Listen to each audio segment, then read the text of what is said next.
It was a rainy night in Peden Stadium, but the bad weather didn't stop the Bobcats from having their most dominant performance of the season as they beat the Buffalo Bulls 37-14. The Bobcats capitalized on Buffalo miscues all night.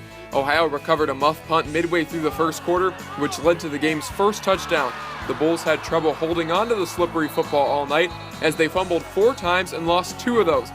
With the loss, the Bobcats fall to 1-2 for the first time since 2010, which was also the last year that Marshall defeated Ohio. With the opening 3-game road slate in the books, Ohio returns to Peden Stadium next Saturday for a 7 o'clock matchup with the Idaho Vandals. For WUB Sports, I'm Nick Komjati. Nearly 3 weeks ago, one Athens street was changed forever. 40 students were displaced from their homes, and multiple businesses were affected by the Union Street fire. But even those not immediately connected with the damaged properties are feeling the effects as well. Decorations and parades don't come cheap. According to an article from The Post, the Division of Student Affairs budgets $40,000 each year for homecoming.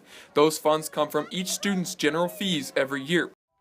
If that didn't pump you up enough, here's Nick Komjati. Nick, Jackson has wrapped up at least a share of the league title, but there was still plenty more on the line tonight. They could clinch an outright league title, a home playoff berth, and their second 10-0 record in just the last 4 years. In Memorial Field, often referred to as the Mud Bowl, Jackson decided to wear the JV jerseys tonight so they didn't get the new ones dirty. They might want to stick with these jerseys. 3 touchdowns in the first quarter. Johnny Farley takes this one 44 yards for a touchdown. Jackson up 20-0 despite the slop. Now, Gallia Academy's offense was all but fluent. This was what their play looked like all night. Cole Carter, 1-yard gain, not much going.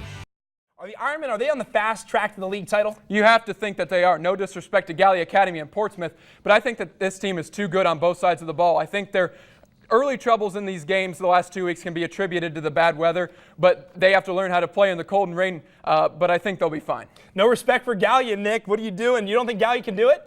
I just don't see it. Barely squeaked by Portsmouth tonight, and Portsmouth's at the bottom of the SEOAL, and their offense has struggled. And of all problems that you could have against Jackson, you can't have a team that struggles to score points. Well, Billy, with all the cancellations we've seen throughout the season, teams were used to playing just about 1 game per week, 2 if they were lucky.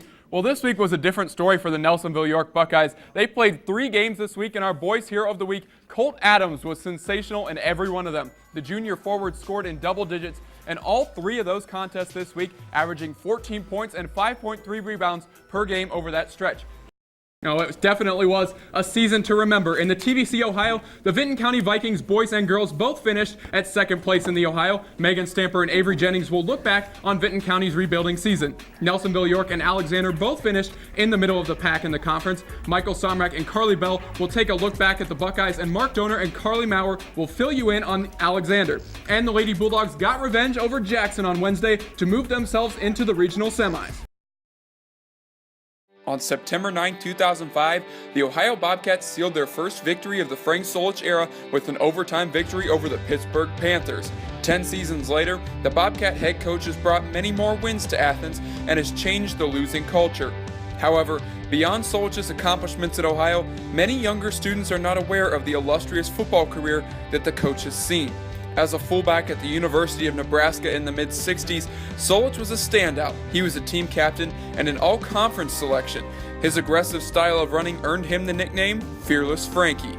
Hands it off to Frankie Solich, breaks over right tackle across the 30, 35, 40, 45, 50. Could go all the way. Down the sidelines to 30, 25, 20. Cuts back in, 10, 5. Touchdown on the first play from scrimmage. Frank Solich. After his playing career concluded, Solich got into coaching. He coached for 31 years before being named the head coach at his alma mater, Nebraska.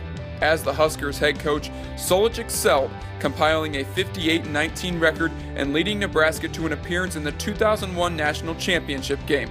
Solich was let go from Nebraska in 2003 after the Huskers began to slump, but brought much of his Huskers staff with him when athletic director Jim Schaus brought Solich to Athens for the 2005 season. Upon arrival, Solich and his staff had a vision.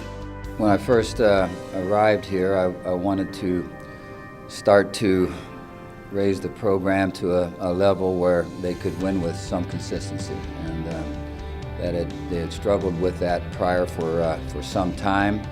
It appeared to me like there were a lot of things in place to help you reach a goal like that. Throughout his tenure in Athens, the Bobcats have won consistently. 5 straight bowl appearances and consistent winning records have made Solich an Ohio University legend.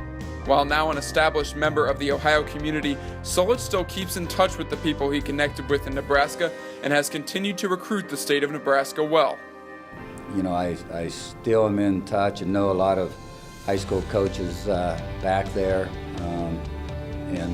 and so there is a relationship, a long-standing relationship that existed between high school coaches and myself, and I think that has helped.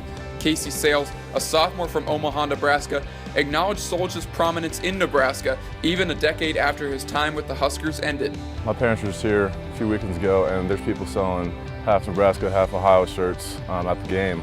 With that, obviously I didn't know that, so there's still a tradition back in Nebraska with Frank Solich.